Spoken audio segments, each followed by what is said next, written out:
This video is sponsored by Puppets War. In this video, I'm going to be taking a look at what I think are some of the best Space Marine proxies on the market that I think you're going to want to take a look at. I'm Benji and welcome to Benji's Hobbies.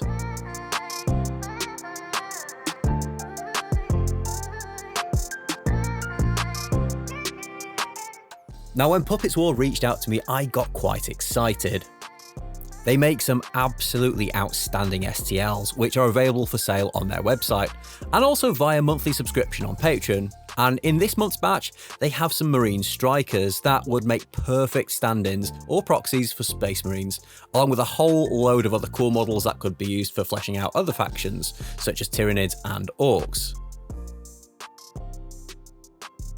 The reason I got excited about these in particular is they have some features on them that would make them really nice and easy to paint compared to normal Space Marines, but I'm getting ahead of myself. First, let's get them printed and have a look at what I'm working with. I'm printing these guys off on my Elegoo Mars 2 Pro, which was kindly sent to me by the fantastic people at Elegoo. I've done some test prints and I'm so impressed with the results I'm getting out of the printer compared to my old one. I can fit more than enough parts to make up 3 Marine Strikers on my build plate, and a full plate takes around 2.5 hours to print and costs me next to nothing in resin.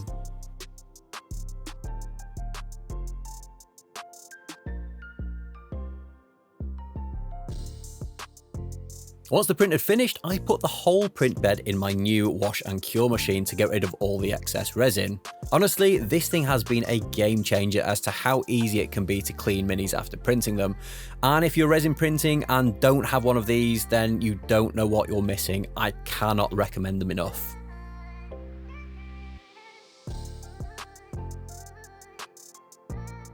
With the parts cleaned, I removed the supports which came away so easily and left minimal scarring on the parts.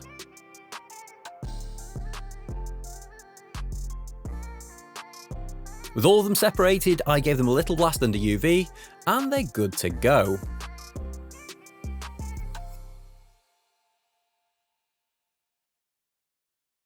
Now first off, this is the first feature I love about the Puppets War models.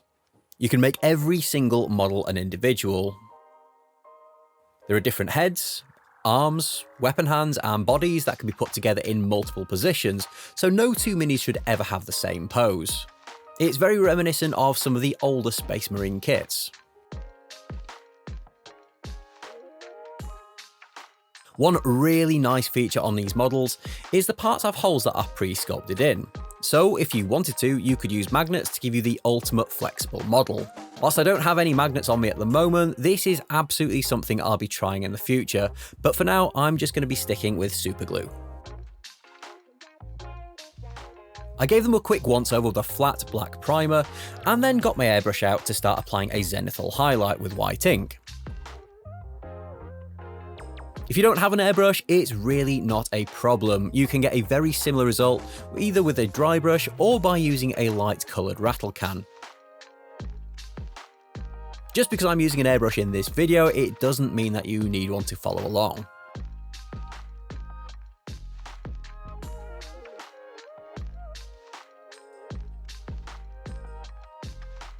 Now, what colour to paint them?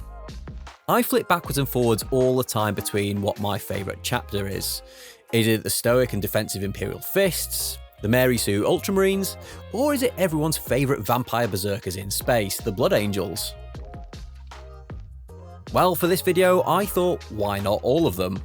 Let me know which chapter you'd have chosen and why in the comments. I'm using my airbrush again to add a very fine filter of contrast over the zenithal highlight. Again, you could do this using a brush, so don't be too worried if you don't have one. Just be careful not to let your contrast pool, as you want the zenithal highlight to do the work for you here, rather than the contrast paint. It's such a quick and effective way of getting your base colours down, and adding in some gentle gradients as well.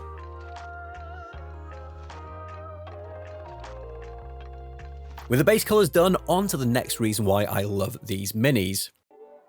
The deep, defined edges make it so easy for adding recessed washes. Here I'm using Agrax on the Imperial Fist and Null Oil on the Blood Angel and Ultramarine to darken some of those really deep recesses. The low surface tension of the wash means it flows so easily in those deep recesses.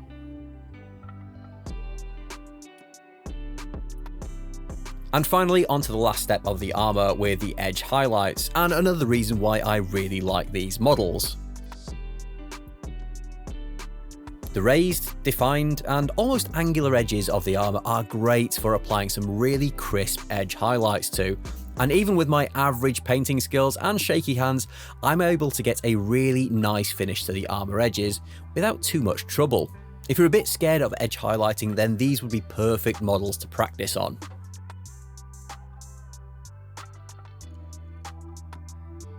With the bulk of the model painted, I'm on the home stretch, and painting the rest of the details such as skin tones, weaponry, vents, piping, and shoulder pads.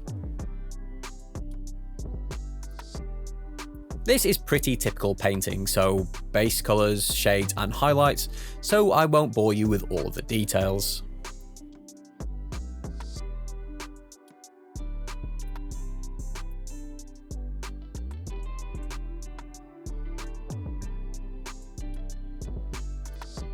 So with these guys finished, why do I like these more than Games Workshop Space Marines?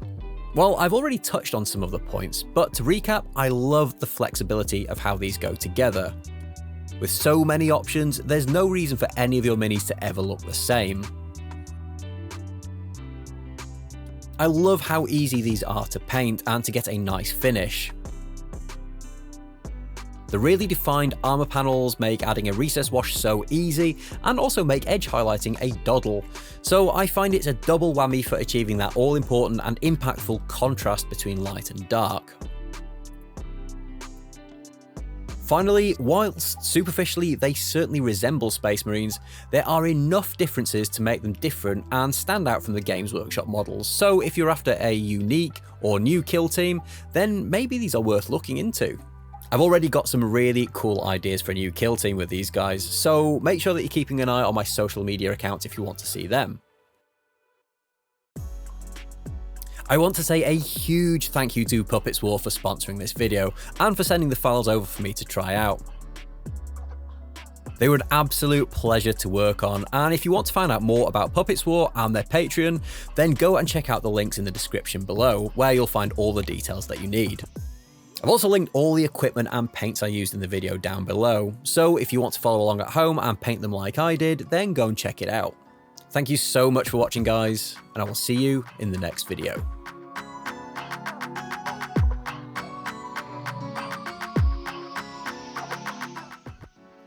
I think the Imperial Fist is my favourite. It's pretty cool. You know, everyone goes on about how horrible yellow is to paint.